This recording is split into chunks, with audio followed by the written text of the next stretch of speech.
अस्सलाम वालेकुम, मैं हूं डॉक्टर तारिक।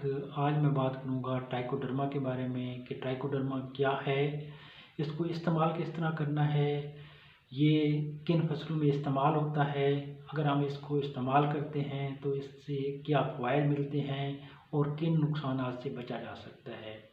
सबसे पहले तो जो ट्राइकोडर्मा है ये एक फफूंदी है, कुदरत की तरफ से समझ लें कि एक अतिया है जो कि नुकसानदेह फफूंदी को ख़त्म कर देता है, उसको एज ए खुराक इस्तेमाल करता है। और कोई भी अगर जड़ की बीमारी है या ज़मीन में कोई फंगस का हमला है तो उसको ये ख़त्म करता है। इसका जो पहला मेन फ़ायदा है, ये जड़ की बीमारी को कंट्रोल करता है। दूसरे नंबर पे ये है कि ये कुछ ख़ास किस्म के मादे खारिज करता है जो कि ज़मीन की पीएच को कम करते हैं। इससे ये होता है कि ज़मीन में जो खुराकी अज़ा फिक्स हुए पड़े हैं वो पौधे को मिलना शुरू हो जाते हैं। तीसरे नंबर पे क्योंकि ये जड़ के साथ अटैच होता है, जड़ को प्रोटेक्ट कर रहा होता है, और साथ साथ जब जड़ सेहतमंद होती है तो उसकी ग्रोथ भी बेहतर होती है। जब जड़ की ग्रोथ अच्छी होगी तो वो खुराकी अज़ा को भी अच्छे तरीके से ले सकेगी। और जो ज़मीन में पानी उसने लेना है, जब जड़ अच्छी गहराई तक जाएगी तो वो ज़मीन से अच्छी तरीके से पानी भी ले सकेगी।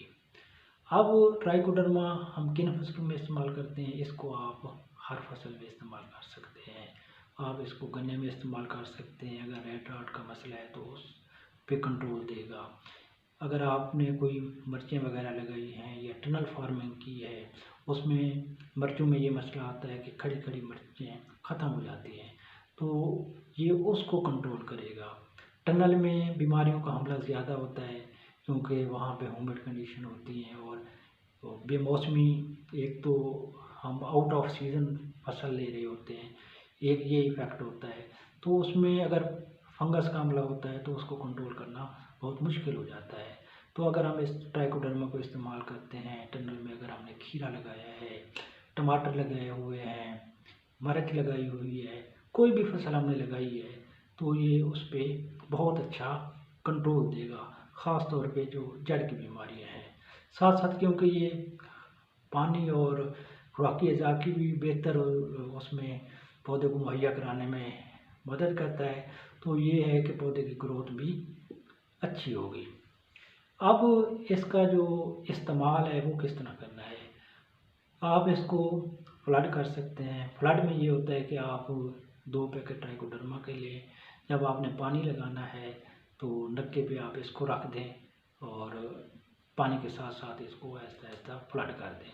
तो ये आप 2 पैकेट 1 एकड़ में फ्लड कर सकते हैं अगर कोई भी फसल लगाई है। इसी तरह अगर आपने कोई बाग वगैरह लगाया है, सिट्रस है, मैंगो है, तो उसमें भी आप इसको इस्तेमाल कर सकते हैं।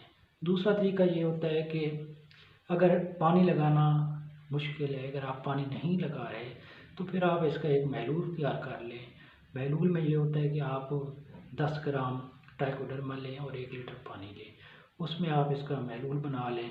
उसको अच्छी तरह छान के आपने ये करना है कि जो स्प्रेयर होता है, स्प्रे वाली मशीन होती है आम, उसमें आप डाल के थोड़ा थोड़ा पौधे की जड़ों में देते जाएं, तो ये भी एक अच्छा कंट्रोल देगा।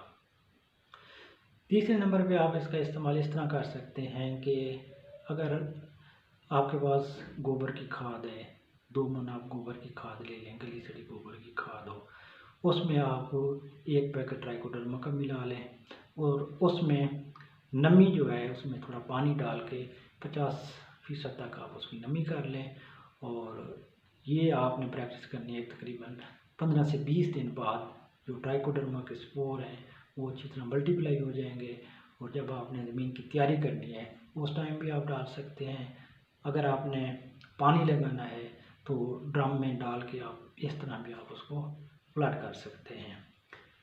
इसी तरह चौथे नंबर पे अगर आप इसको डायरेक्ट जो उसका बॉर्डर है, अगर आपके गमले वगैरह हैं या कोई ऐसा छोटा एरिया है, उसमें आप इसको स्प्रेड करके ऊपर से आप इसको पानी लगा सकते हैं। अगर आपने नर्सरी मुंतकिल करनी है तो उसमें भी आप ये है कि 10 ग्राम फी लीटर के हिसाब से इसका महलूल बना लें। और जो नर्सरी है, जब हम उसको निकालते हैं तो तकरीबन 10 मिनट तक हम उस महलूल में उसकी जड़ों को रखें और फिर हम उसको शिफ्ट कर दें। और जो बाकी जो पानी है तो बच जाए, उसको आप पानी के साथ उसको फ्लड भी कर सकते हैं। तो ये इस तरह आप उसको इस्तेमाल कर सकते हैं। तो अगर आपको ट्राइकोडर्मा के बारे में कोई और मालूमात चाहिए तो आप कमेंट्स कर सकते हैं, तो मैं इंशाल्लाह आपको उसका रिप्लाई करूँगा। थैंक यू, टेक केयर, अल्लाह हाफिज़।